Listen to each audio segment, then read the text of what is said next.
Hey, welcome in. On today's episode, have we gone too far? Usually not, but sometimes yes. And are moving from staff-driven to leader multiplying, tapping untapped, and barriers. Hello, Derek. Hi, Danielle. Hello. How's it going? Good. How are you? I'm great. Great. Okay. Yeah, excited for today's conversation. It's gonna be a good one. Yeah, I think it's gonna be good. Yep. This is one of my 3 favorites of the 11. I like them all. This is the center of the target for me it's a good too. one. Yeah. Okay, so I thought today, before we start, we could talk about, because we are talking about like multiplying leaders and influence and ownership and all that kind of stuff. So I want to talk about times in the past where maybe we were like, whoa, that was fast. Like we gave somebody authority quickly, a little too fast, but it turned out good, right? Like a good version of that, I guess.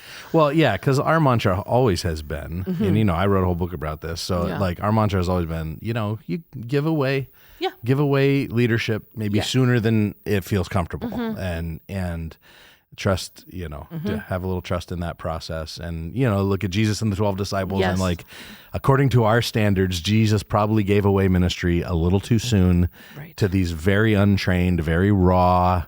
You were just possessed by a demon. Go ahead. Go do your thing. Go do it. You're good. I have to remind myself of that on a regular basis. I think the further along you get in ministry, obviously the further you get from your origin story even. True. And like, yeah, you forget how raw you were when you started out. And for example, my example of that, right. One time we were taking 2 school buses of children. This is youth ministry days. Uh-huh. 2 school buses of children. So what is that? Like 80 kids? Maybe more? Yeah, we had something like that. 100 maybe? So I was somewhere between 19 and 21. Right. I was in that area. And you were one of the volunteer leaders. I was one of the 3 volunteer leaders who were also in the 19 to 21 age group. So no legitimate adult to be seen anywhere. So we're driving down to like central Pennsylvania. Okay. Right. So, and again. Ohio Pile. Yeah, we were going to whitewater rafting. Exactly. We had worked with this church to be like, oh, hey, can we stay overnight at your church? Everyone brought sleeping bags. We're like, it'll be fun, and then we'll go whitewater rafting the next day. So we get down there, we get to the church, whatever. We're all getting off the bus while the kids are getting their stuff. And this bus driver looks at me and goes, hey. I'm like, yeah. He goes, this is not what I signed up for. And I was like, and he's like 50, 40. Right. At least to me, I'm like, oh my gosh, this is like my dad. And I'm like, I'm sorry, what? I don't understand what you're talking about. And he's like, we only signed up to do a 1-day trip with you guys. And I'm like, okay. So and I start looking around. I'm like, is anybody here who's an adult who can talk to this person? Why is he talking to me? Why did he pick me? And so I go find Aaron and Paula, and I was like, hey, he says we only have a 1-day trip. Paula starts looking through. She always would have like binders and things, binders, like super organized, awesome. Right. She starts looking through. Anyway, it ended up being fine. But it was one of those moments where I was like, well, because we had Aaron, and Aaron is always like an expert negotiator. Right. And so we figured it out. Yes. They had a miscommunication. So I was kind of proud of us. We actually did it right. Solved the problem. But it was one of those moments where I literally thought to myself, I don't have any business being here. How am I in charge? How am I negotiating with a 50-year-old bus driver? Right. And then fast forward, 12 hours later, I'm underneath a canoe, hitting my head on rocks, knocked a tooth out of my head. I'm like, this is not for me. And here I am. Here you are. and Aaron and Paula, like all faithful in ministry forever. Yep. But like, it's just, we had no business doing that. Yeah. Sometimes you find yourself in those moments. Yeah, for sure. Speaking of those days, so I'm a youth pastor, and this really is when this culture started for us. Sure. Anyway, was just really, somebody was meeting with me yesterday saying, when did this start for you? And in addition to like seeing my dad and mom early in their faith when I was just a little kid, like leaning into ministry in the church and going, okay, it's possible for somebody who's not paid by the church to be a leader in the church. Like that was my first exposure. But the youth ministry days were really these experimental times where like you guys were coming up through, you had natural leadership gifts. I'm like, we can expand this ministry through leaders that aren't getting paid, and just because I don't have a big paid youth staff, we can still accomplish a lot, but it does involve these moments of giving stuff away a little too soon. And so one of the other ones we would used to, this again, mega church days, right? Yeah. So we used to have these big skits and sketches at our big outreach nights for youth. And so we had a whole team of students that were writing sketches. And that, looking back now at some of the content of those things, it's good we're still around. You want to talk about going viral? Yeah, if there was social media, it's not. Yeah, no.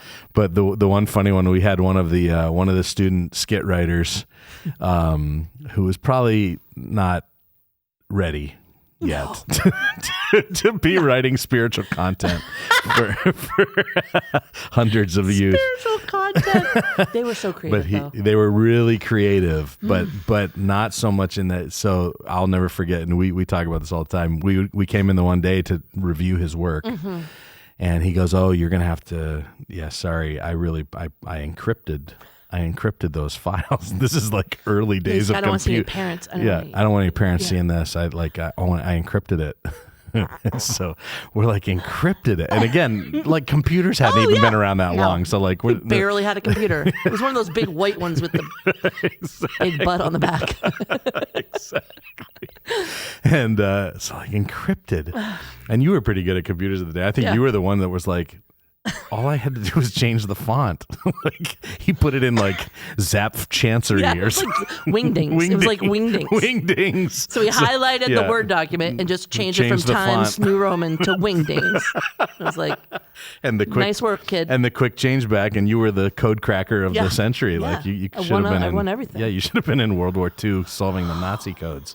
Yeah, but we did. And there are several moments with that group, that crew in particular, where we're sitting in the audience, and we were on top of it. But like we would do like spontaneous skits and stuff sometimes. Yeah, like whose line is it anyway? Yeah, like I don't know, I've been pretty good this week. Pew pew pew pew. Like there's stuff that would happen, and we would be like, "Whoops." Anyway, But listen, all worth it in the end. Here we are. The gospel goes forward. Jesus is on his throne. And we can take refuge in that. Okay, let's move on. But that's a great setup for our topic today. It is. Yeah. So our Reinventing Church topic today is, and again, just a reminder, we're talking through the 11 shifts that every church needs to make to become more effective in our current cultural reality.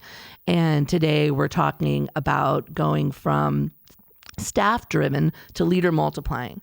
And we have a little bit from Shane Stacy of Clarity House. We go to him. Let me talk a little bit about who you're going to be interviewing, Derek. This is Brent Minter. Brent is the lead pastor of Keystone Church in Ankeny, Iowa.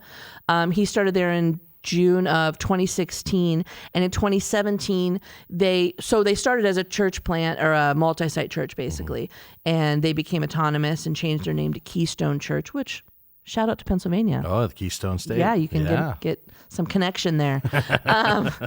And their mission, their vision is to help people know and follow Jesus. So I'm really excited to hear from Brent, but first let's hear from Shane.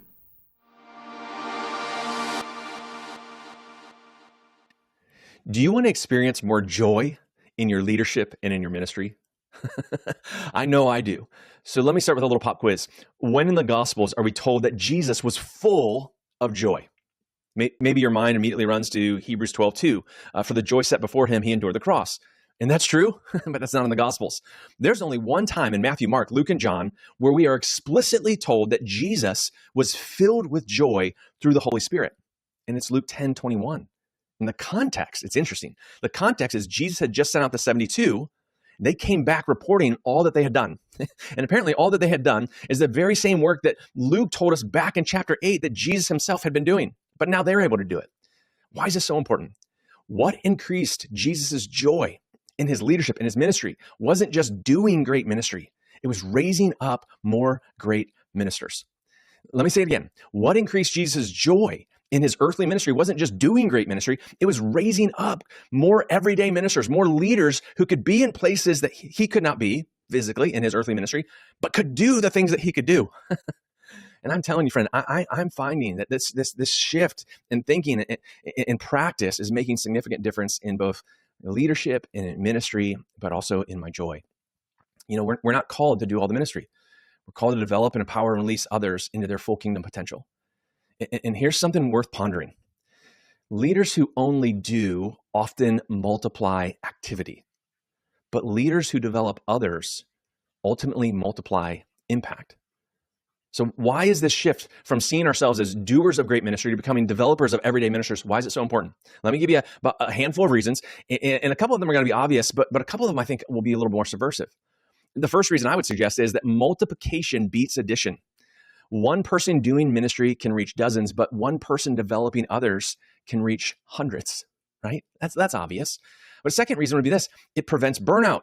All right, doers hit a lid, and therefore the capacity of the church even hits a lid on that. And so developers expand capacity, both of their own leadership, but of the organism of the church. And apparently, according to Luke 10, it also expands the joy of leaders. But third, this shift from being doers to developers, it builds ownership in the body. Ministry is not supposed to be a spectator sport, is it? Ephesians 4, Paul's going to pick up this example from Jesus, and he's going to instruct the church leaders in this way. He's going to say, he calls leaders to equip the saints to do the work of ministry.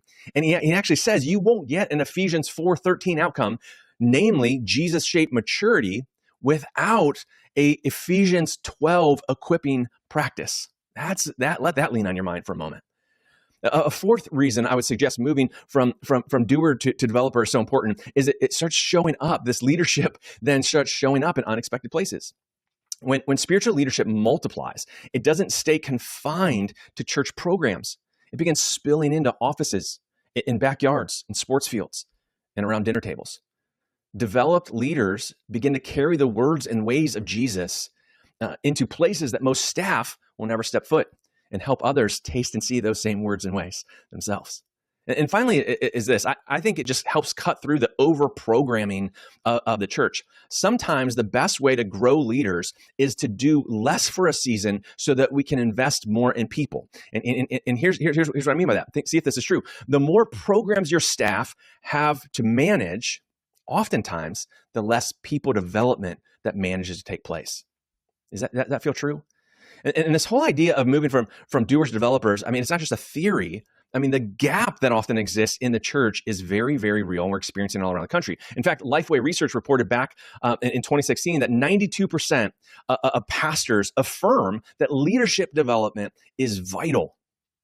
But only 1 in 4, 25% of churches actually have a plan to do it.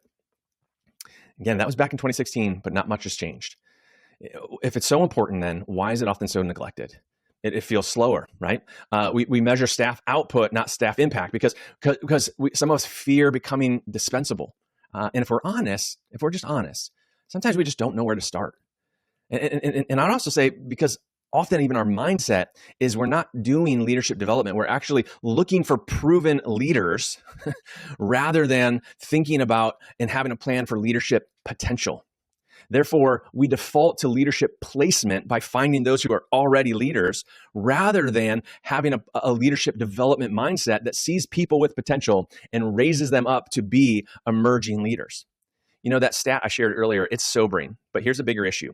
When you don't have a plan for development, you limit leadership to what happens on your platforms and in your programs.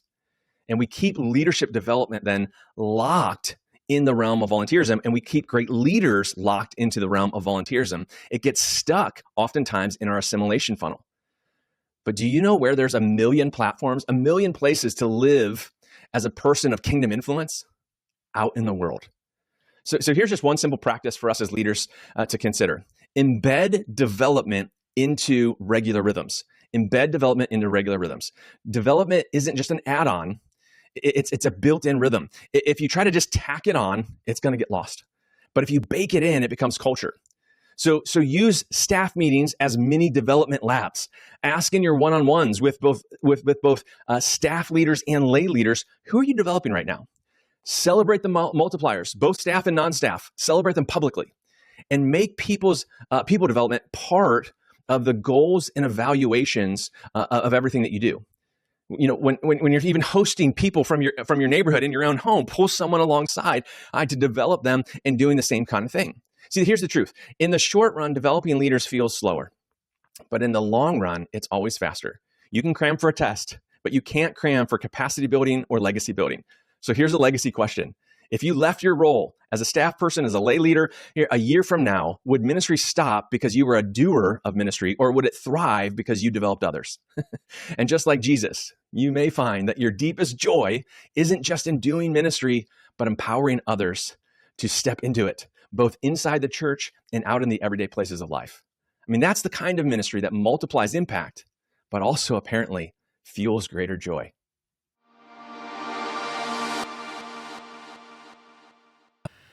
Hey, such great stuff from Shane. I'm here with Brent Minter, and we just, as we reflect on this, Jesus did his ministry and really found his greatest joy in multiplying other ministers, and so that's just incredible to reflect on. And I think the real question becomes, how do we lead that way? What does it look like to move from, kind of pastors being the primary doers of ministry to become developers of everyday leaders? And I'm here with Brent today, and from Keystone Church, as Danielle told you a minute ago, but he's passionate about planting and multiplying leaders, not only in his church, but through movements like Salt Network and such. And so, Brent, I can't wait to get your perspective on this shift.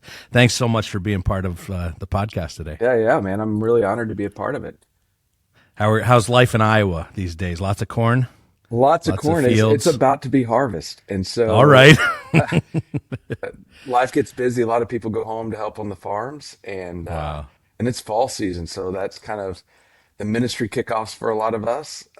Family wise, my kids are in marching bands. And so one of my daughters at university in marching band, a high school marching band. So it's kind of the crazy season, but we love it. Wow, that's awesome. Yeah, great to hear it. So listen, let's get right into it. Keystone has grown, far beyond maybe what a small staff team could possibly carry on its own. Yeah. And so I'm just wondering when you first realized that there was more ministry than you had paid staff to accomplish it, and how did that realization kind of change the way you led your church forward? Yeah. At the end of the day, staffing is this thing that as lead guys, and like when you're leading a church, is just this constant adjustment. And because you're constantly saying, what's the work to be done? And then how do we get it done? And then you start seeing the budgets of how much staff we have. And, the more your church grows, all of a sudden, the easiest solution to any problem is to hire. Yeah. And everyone's like, if we just hired more staff, we could do this.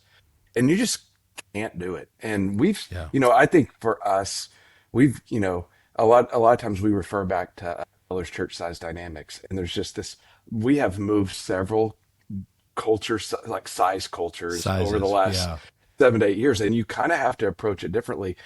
And as we moved in, we often are just like, how do we all do this? And what we have come to know is early on, we decided to camp out on Ephesians 4, which he gave some to be apostles, prophets, evangelists, shepherds, and teachers to equip the saints for the work of ministry.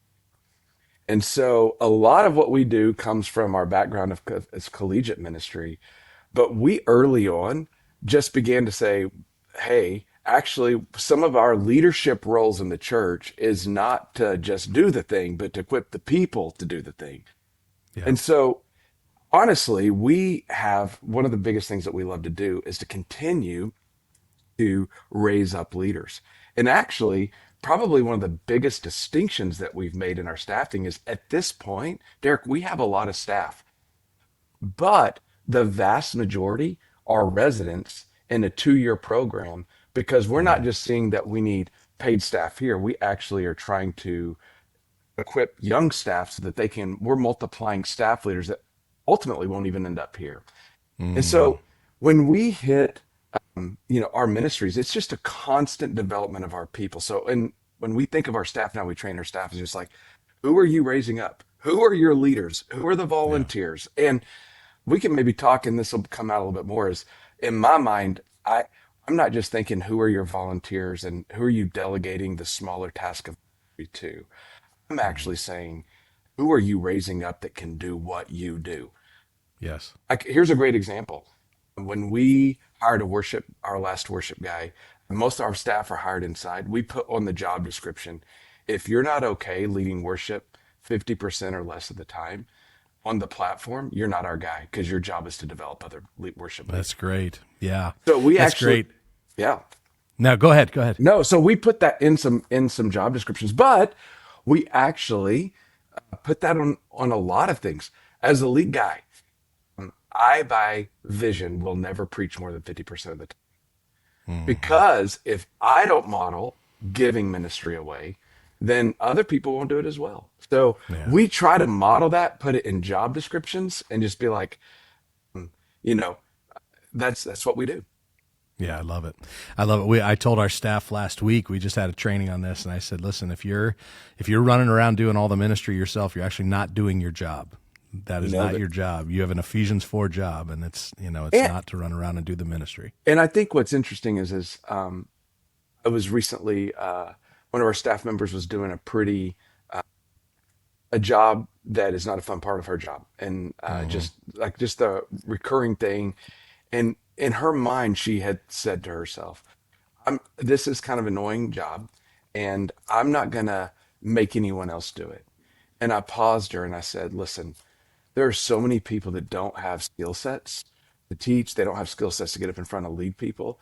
But you thinking that this is beyond someone is actually taking someone in our body and saying, and removing how they can serve the church. That's right. Yeah. It's removing. And so they're at that point, the only thing they can do is just attend and not contribute, because we don't have an imagination enough to believe that that's actually a contribution someone could give that would be so helpful. And we just have to rearrange our brains to know how to do that. It's so true. Yeah, it's so true. We talk often about, there's that thing that you hate to do. There's somebody that actually loves to do that. That's it. And so when you just keep doing it to save everyone else from having to do it, you're like you said, you're robbing You just them. removed someone's greatest contribution to the body. That's right. Yeah. Because you thought it was just a menial thing. Yeah, so good, so true. So listen, you alluded to this already, but I want to drill down on it for just a second, because I do think, and just say it kind of boldly, is that I feel like in some ways the church has gotten staffing wrong. That we just assume staffing. We've adopted a business model for staffing. So we just say, hey, look through my networks. If submit your job descriptions, give me your references, get the headhunter groups involved, going around the country to find this person for this role. And so when you compare that kind of business model to a biblical model of raising up leaders, can you just talk about how you see the difference in those two approaches, and maybe, how we can get back to some of that biblical model of staffing? Yeah, I think maybe the best way for me to talk about this is something that we do. Every new staff member that comes on staff after the hiring process, they come. I do a gathering with them, and I call it the Keystone Way. And when I call it the unofficial staff team, guys. I'm like, hey, if you need to know how to take time off, if you want to know what our paternity leave is, if all the things, there's a book for that, and go get it. But this is what's the culture of this church? And it's me have an opportunity to talk about beyond our stated values, what happens. And this is one of the phrases in the Keystone Way, and it gets repeated nonstop here. And here's the phrase: the most honored person at Keystone is the one who develops others. Wow. And this is what I say: I don't care if you can preach the paint off the wall. If you can't teach people to preach, I'm not interested in you. I don't care if you've got a record. I don't care if you're the best at the best at the best. If you cannot multiply that into other people, you're no good to me. Yeah. And so I think what's difficult is in the church world is I'm assuming, Derek, that you're really good at preaching and leading. And so people want the starting quarterback in all their positions, whether that's kids ministry or the parking ministry or whatever it is. But, businesses, you get the commission, you get the bonus if you do really good. And so we often are give me the ball. And I think there's some level of leaders in church that we're hey, I want the ball at fourth down. I want to help. I'll put it on my shoulders. We'll go. And we just have to change the metric. The metric is, can you raise up other people? Not, can you preach a home run sermon? Can you organize the main event? It's like, can you humble yourself and bring people along? And if you're gone, do the thing. And that is the metric of success. Yeah, true. It's great. It's great. It is a mindset shift, like you called it that, and it is like, because we've really come up with a system that says, like, you be the man, be the Yep. woman, that really pulls it off. And until we make that, here's what we're actually celebrating. Here's what Yeah. we're actually rewarding, even Yeah. in our staff, is the developers, not the doers. And I think what's interesting is like there is a beautiful ownership and stewardship that those of us who are called to do leadership and all that, that You we bet. should feel. It should feel responsibility. But let's also look at the underside of that. Often we like the attaboys more than we Yeah. like giving our platform and giving our authority to other people to operate. And Yeah. it can be difficult, but sometimes it's not just about we want to take responsibility. It's about the pride in our own soul. Yeah. Yeah, that's good. Yeah, and I think one of the temptations of, when you think about multiplying leaders, one of the temptations is seeing other leaders or seeing volunteers or whatever, people on our teams, as helpers instead of leaders, instead of kind of developing them as leaders. And so Totally. I think one of the mistakes that church leaders often make is to say, hey, I need you and you and you to do these things for me, like help me do these things, versus I want to give you authority and a platform to lead. And so how have you seen that mindset flip at Keystone? Yeah, the phrase I would say is like, we often want to delegate task and not give authority. That's right. And what's interesting is actually a step to giving away authorities. You do have to learn to delegate tasks. But I think this is a little bit of, as the church grows, it's really interesting because early on you can do everything.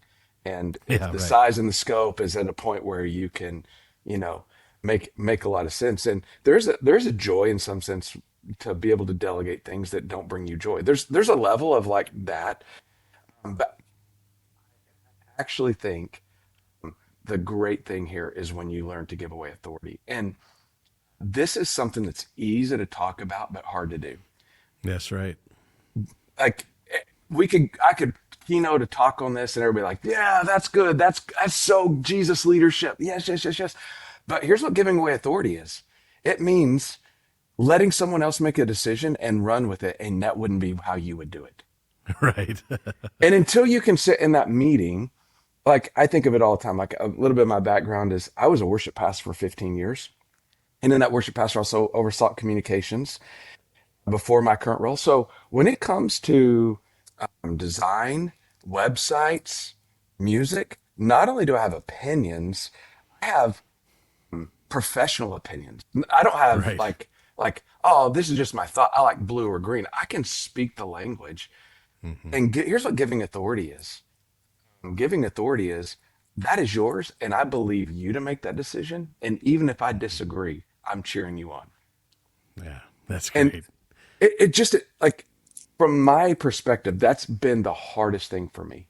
Is there's a lot of like I would say a lot of fun things in our church that I used to get to do, and now I've given other people the authority to do it. And the biggest challenge for me is to not come in and take the ball from them, but to watch them run a play, even if it's not the play I would run. And we've established vision and values. No, everyone's on the playing field. No one's running in different directions, but cheering on the play that you wouldn't choose. I feel like that's where it gets really practical from a concept to, oh yeah, this is how we're going to roll, and I'm going to believe other people and cheer them on when they have the authority that I've given them. Yeah. I love that, Brent. That's really good. And we've wrestled with a lot of that ourselves as well is like, what does it really look like to give away authority? I think you hit on some incredible things, and one of the things that we've often talked about too is just really getting people involved earlier in the process. Like if you can delegate a task late in the game where you've already wrestled through what's the problem, here's the answers, now go do these things. Yeah. But the earlier you involve someone in that process to go, actually, we don't even know the questions we're trying to answer yet. Can you help us think about the questions? Yeah. Then help us think about the answers. Now we're going to go chase this thing down together. All of a sudden, that person has authority that they didn't have because they've been involved from the very beginning. They're not just coming in at the tail end to get the thing across the finish line. That's it. And here's the thing. Ultimately, if you want to talk about staff and teams, if people aren't given authority, their I wouldn't their affection for the organization begins to fail because they all of a sudden know you're just using me for whatever, but you believe in me versus you're going to get me, like you're using the gifts. And of course, I'm talking about like you're using me, right? But it's honoring to people to be like, I believe in you. I trust, and I'll hold you accountable and we'll walk through this, but I actually believe in you and trust you to make the decision. Yeah. Yeah. And here's the problem. And I'm sure this is not true of you, but I know I struggle with it. So a lot of pastors can be control freaks. Like a lot of pastors are kind of a little bit type A, a little bit like my way or the highway. And there can be this thing of like, it has to be done a certain way. And that can really, hold us back from developing other people because not only do we think, oh, they couldn't do it as good as I could do, but it's like the standards are going to be different. Can you talk about, and so empowering other people can feel very risky. Yeah. For a lot of reasons. And can you talk about a story when empowering someone went better than you expected or didn't go as planned? Yeah. Give us Actually, this is a fun story because I think it's so formational for who I am as a leader. This is my first year in ministry, and I am 21-year-old, think I'm incredible worship leader. You know what I mean? Right. And now I'm in a youth ministry and running all this stuff. Long story short is we ran this vacation Bible school for sixth graders. They were transitioning. It was a pretty large church. And there was a kid in sixth grade that was the most annoying kid I ever seen. And it wasn't just like he's an annoying kid. He had some special needs and at a intellectual level, but he also had some physical issues that at the end of the day, he couldn't control some of his bodily functions and he smelled very poorly. And I remember that week being so annoyed with this kid. And I'm like, how am I going to get rid of this kid? And he came into the room and he was like, he just kept asking, let me see the soundboard. Let me see the soundboard. Let me see the soundboard. Let me see the soundboard. And I was so annoyed. I was actually talking about like, I'm going to have to like figure out how to block this kid. And I'm going to fast forward 3 years. This kid became one of the most sacrificial volunteers I've ever had in the life of my life. Wow. And over time, that little guy turned into from an annoying sixth grader to like a ridiculously responsible, still special needs. And he handled every ounce of sound I needed beautifully. And I learned early on that God can use people that you would never think or imagine. You just got to give them space and not be annoyed with where they're at, but develop them to where they need to be. That's such a huge story for me. And also, I'll bring in what you just said. For 15 years of my life, I worked with controlling pastors, very controlling pastors. And here's what I saw as a staff member is I saw ridiculously gifted people that gave up because they weren't believed in. And they like people with ridiculous gifts that just gave up. Like it's not worth it. It's not worth it. And it's simply because, what Paul says to Timothy is fan into flame the gift of God that is given to you by the laying on our hands. And I think that as leaders, our job is to fan into flame the gift that God has for other people. And we got to see like the special needs kids. He was literally one of the most best volunteers I've ever had in my life. But we got to have imagination and give real authority, give real responsibility and not control it. Or we're just missing out on so much gifting of the church. That's great. So I want to make a little shift here. You've something very near and dear to my heart, the SALT Network connection that you have. Yeah. So you've been on the board of the SALT Network, and so the reason it's close to my heart is because my daughter is one of the leaders of SALT at Ohio State. Let's go And, with Luke Peterson.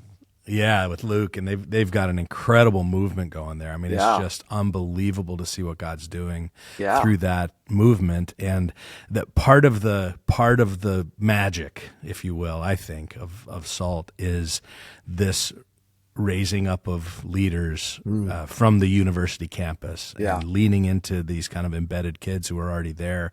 And so I would just ask, kind of step back. You've been part in the church world and you've been on the board of SALT. Like, what can the church learn from SALT Network or that model, even if they're not near a major college campus? Totally. Well, so SALT is what we do is plant churches with major collegiate ministries and spend ridiculous amounts of resource and time and energy to reach college students. Yeah. And what we do is we don't just reach college students and create like a cool experience for them. SALT Company is a platform to raise up student leaders who are gifted with authority to go reach their campus and equipped to help do that. It's, man, it's a joy. Like, it's just a deep joy to watch that. I think that one thing that really helps us remember to raise up other leaders is that we have 18 to 24-year-olds running around this church, nonstop. And, our job is to introduce them to Jesus and then say, you can actually make a difference in your life. So I'll just tell two stories that are within the last week. Literally, these two are within the last week. We just planted our third church. Just a couple of days ago was at their launch. Congratulations. Yeah. That's amazing. In Bowling Green, Kentucky at Western Kentucky University. And my favorite story beyond the launch is like, everyone wants to be excited about the launch, and I agree, it's super cool. My favorite story is that there's a student, his name is Aiden, and Aiden accepted Christ in February of 2024. And now he has moved with the church plant, and he is responsible for all production. He had never done production, but he's been trained. And so here's a guy who has been a believer for a very short period of time. He is a leader at that SALT company that we just started, and he's also running AV. And listen, the next generation is hungry for people to believe in them and develop them. That's and right. just give them a Come on. space to serve. Yeah. And so all it takes is Aiden, we believe in you. We believe in you. Like, go get it. Another story just this week. Like, you have to give student leaders and students, like, you are designed for ministry and you can do it. I got to preach at SALT Company, our SALT Company last Thursday. Preached, and right after, there was a girl who came up. My wife was there with me, and there's this girl who comes up and she's just weeping after the sermon. And got to minister to her for just a little bit. And here's my favorite part. Here's the reason SALT Company works. Is because the second we got done talking with her, there was a student leader right there who could see she needed help, and she stepped in. And so we're not talking about platform ministry here. We're just talking about your life can matter in the building of disciples. And so this student leader watched that interaction and in the most beautiful way, waited until that conversation was over and walked right up. Hey, can I have your cell phone number? I'm gonna follow up. Wow. And so that's what, like, but it's because we have student leaders that we like, God's given you the campus, go get it. We believe in you. Who can you reach? And not just like, I mean, when we think of church, we have to think of the roles of I think it takes 200 volunteers a week at this place to get it all done, right? Yeah. So, but we're not talking about just like making coffee, opening doors, singing on the stage. We're talking about give them authority to make disciples in the life of your church and cheer them on to make it happen. So that's the power of SALT, is discipleship. I love it, man. And listen, as a dad, thank you for whatever role you played. And literally, it is to know that my daughter has something like that she's a part of at Ohio State, that she's being developed as a leader and a discipler of others. And it's just, thank you. Thank you. It's a miracle. We've gone from 7 churches in 2017. But we're at 40 churches this fall. Unbelievable. Yeah, praise God. It's unbelievable, and Unbelievable. we're going to keep going. Awesome. So Shane talked in the video that preceded our time here about just the rhythm of development, building that rhythm of developing leaders into, what we do. So can you talk about what are some rhythms of development that you've established for your leaders, during the course of your week, month, year kind of thing? Yeah, I mean, there's so many. I think the practical reality, like the most bare tax, and I'll give an example of something that I specifically do, is early on in my ministry, I read a book called E-Myth, which is not like, Yeah. and basically the idea is like the entrepreneurial myth is like you've got to be incredible, and every entrepreneur hits a wall. And if you, one of the things that we have to do is if we've done it once, document it and train other people to do it. And that's secular people, let alone what God's word says. Are you kidding me? So Exactly. I learned early on um, like if I do it, I write down what I do and I develop other people. So one of the things that we do, like in hiring of staff, like these are like practical things. When we're hiring people, we bring our 2-year residents as a part and we train them how to interview people. They're a part of hiring teams, not because they have the experience and authority necessarily, but because we believe they're one day going to need to know how to do that kind of thing. Like if we have something, I'm going to invite every next generation leader into it at every possible level I can and Yeah, train that's them in how to do it. Because, and this is something we got to emerge. Well, I could talk about that later, but let's talk about lead pastors. yeah. Here's one of the things that I believe. I don't know how you guys run our church, but we're an elder-led church. And so for us, that means that 50% of our elders or more are going to be lay guys. And I think a litmus test of how good a pastor is how many elder level men they can raise up in their church. Oh, wow. Yeah. I mean, pastor, if you can't Yeah. raise up other elder level people where they have the spiritual maturity, the doctrine to lead the church, like that's probably one of the highest tasks. And I get it. Not every church does that exactly the way we do, but at least for me, it keeps me in the game of constantly raising up people. So, I mean, I have a pipeline now of experiences from you walked into our church, you can become a connection group leader. There's a process for that. There's a system and structure for that to happen. Then I go and invite every connection group leader into what we call an aspiring leader cohort to help develop the character of an elder in their lives. And then we have a whole nother, once we've identified a person we may want to bring on, a whole nother like 6-month process of developing like what's required and checking the doctrine of an elder. And so we actually have processes along every step of that. And I've now had a person walking in our door to connection group leader, to aspiring leader, to a sitting elder. And so, I mean, it, you can hope that that happens and you can have a couple good buddies that you believe in. Um, or you can have a robust system that says, hey, I can take someone off the street and get them through that process. I And love so, that. yeah, Unbelievable, man. That's just such a great reminder, great challenge, I think, for pastors, to think about that. As you were talking at the beginning of just like, bringing younger leaders into everything, it reminded me, we did a little training last week, and I just decided to do a role play recruiting conversation yeah, for an incoming volunteer. So I brought somebody up and just said, "Here's how you." The number of our younger staff that just said that blew my mind yeah, because I'd never thought that that's how. But it's just a reminder, like people don't automatically know how to do stuff. yeah, People don't automatically know unless we very intentionally develop them and build those rhythms of development in. yeah.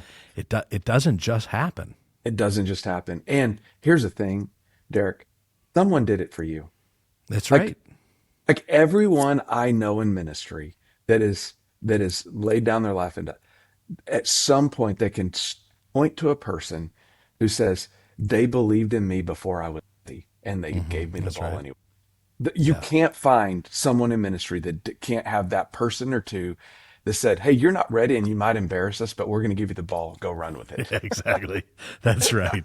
Yeah, that's so true. That's so true. And it's very funny because Danielle and I, at the beginning of this podcast, talked about some of our old school youth group stories that where we did that very thing. So, Yeah. Hey, listen, I got about 60 or 90 seconds left here. Just one last question. For the pastor of a church of 75 people who's like, listen, I'm already stretched too thin. I don't have time to develop new people. I'm just trying to keep my head above water now. What's the first small step that you would recommend to take toward a leader multiplying culture? Yeah. I really think it would be that back to like, I think a lot of those pastors that are spread thin, because you can be spread thin at 75 and at 1,000, but is go beyond delegation and give some authority. And tell people you believe in them. And because delegating just a responsibility, that helps. But I promise you, there's a brother or sister in your church that if you gave them some of the things that you're so worried about, they might do a better job than you. They might just do a better job than you. And I mean, I can think of it like one thing when we plant churches, and one of my favorite numbers of our church is 100. We've sent 141 adults from out of our church to other churches, the vast majority of them out of state. Wow. Here's one of the greatest, healthiest things. Everyone's all scared about how many tithers you lose and how many incredible worship leaders, and we lose it all, right? But one of the greatest things that happens when great leaders leave, new leaders step in. And people who are super gifted, but there was a dam because we had really great talent. And what I'm trying to say to the pastor of 75 is there is talent in your church. And if you would just give it to them and give it to them maybe before they're ready. It's true. Danny Fudge, when I was an 18-year-old, just recently started following Jesus. He believed in me. And I was an 18-year-old knucklehead. And he put me on the missions committee to help decide where the money should go. That was probably an ill-advised decision. But can I tell you something? I almost spent my life overseas. Wow. And to this day, a burning passion, the reason I plant churches and want to see our people go overseas is because early in my life, Pastor said, Brent, I think you should care about this. Let me give you the authority to decide where our money goes as an 18-year-old. So don't overlook what God's given you and give them authority, even though they might not deserve it. And of course, watch their doctrine, watch their life. Like, yes. Yes. But no one's not saying that. But just believe in somebody and be a cheerleader. Yeah. I love it, man. That's a great exclamation point for our conversation. Thank you so much for spending time with us, Brent. God bless what God is up to in Iowa. We're cheering you on from over here on the East. Appreciate it, man. Blessings.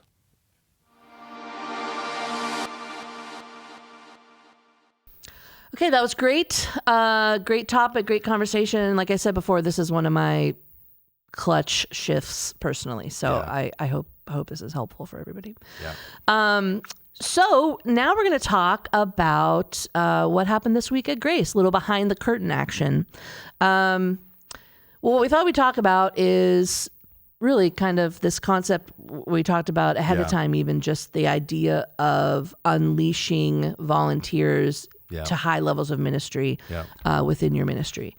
So talk a little bit about Untapped and... Yeah, so in 2021, I wrote a book called Untapped Church. It really talking about Grace Church's journey in really kind of seizing, I think, what is a massive leadership development opportunity for every church. It certainly was in our church. Mm-hmm.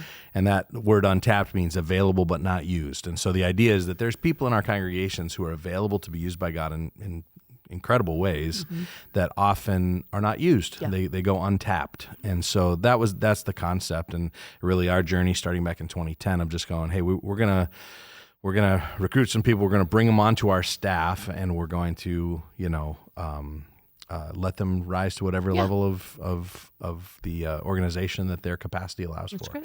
And so anyway, at our church, we said, we've had so much turnover in the last 4 years and so many new faces and all that, I wrote this book about this and we're going, is this really still part of our culture or not? Right. At Grace, like, does our staff even know these principles that we've been using for, and certainly there's lots of that has continued on. Our staff continues to be majority unpaid volunteers.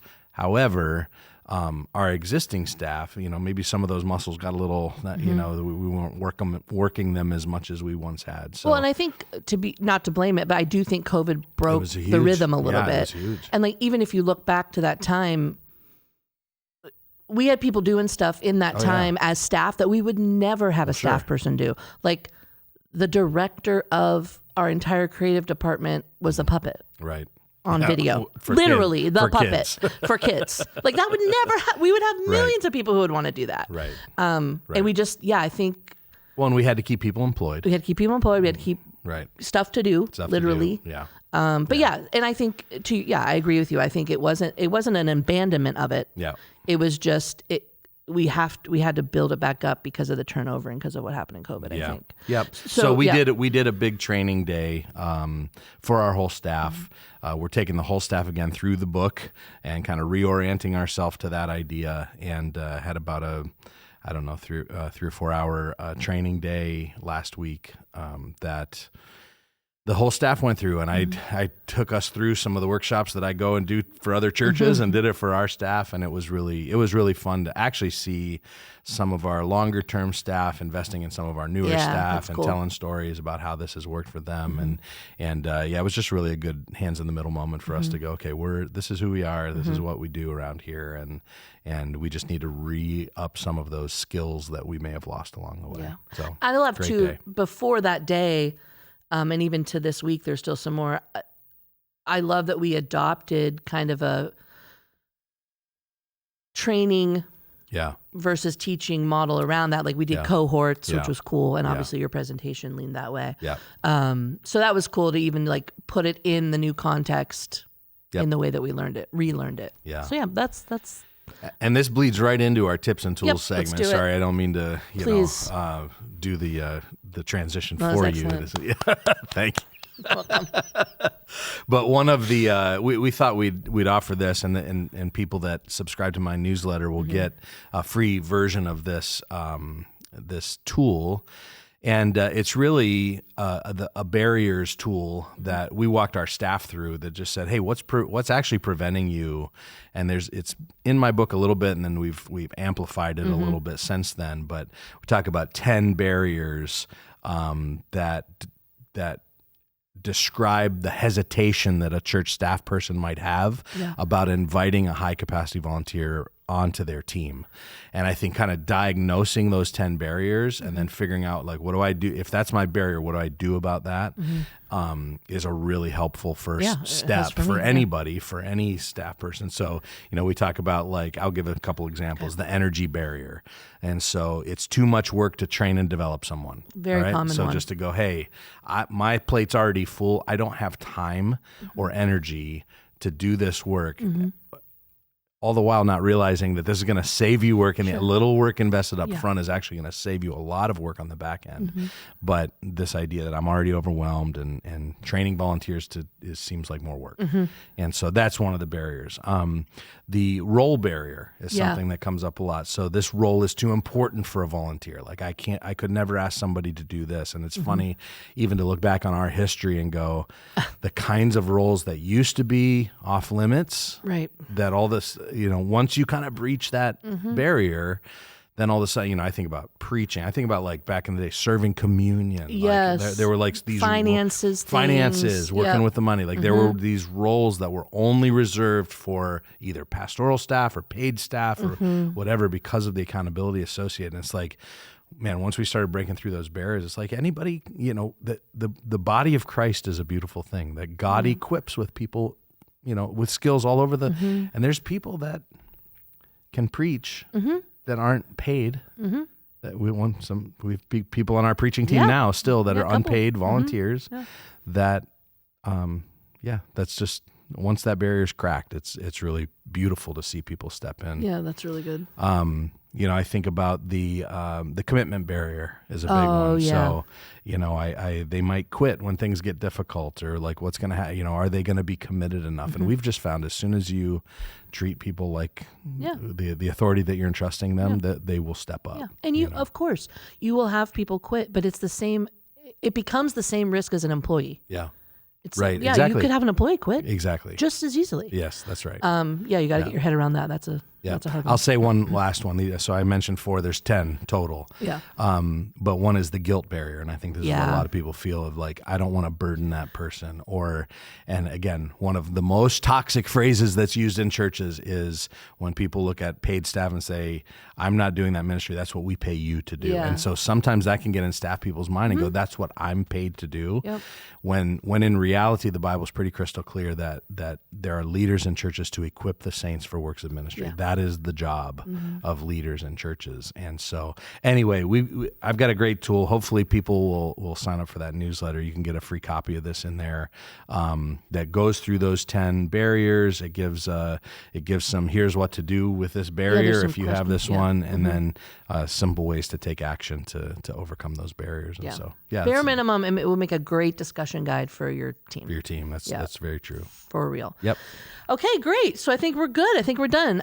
If you like this episode, you can tell us by leaving a rating or review, 5 stars if you did, and you don't want to miss what's next. What are we, 4 through? Yeah. So we've got some 1/3 of the way. Yep. Cool. So subscribe now wherever you listen to or get your podcasts, and help a friend by sharing this with them. And like Derek said, he has that newsletter at Who Is Grace. Nope. That's our church website, but you can go there. Yeah. DerekSanford.com/Reinventing Church. That's where you can catch up, get those tools and tips, and sign up for that newsletter. Thanks for joining us today. Thanks, everybody. See ya. Bye.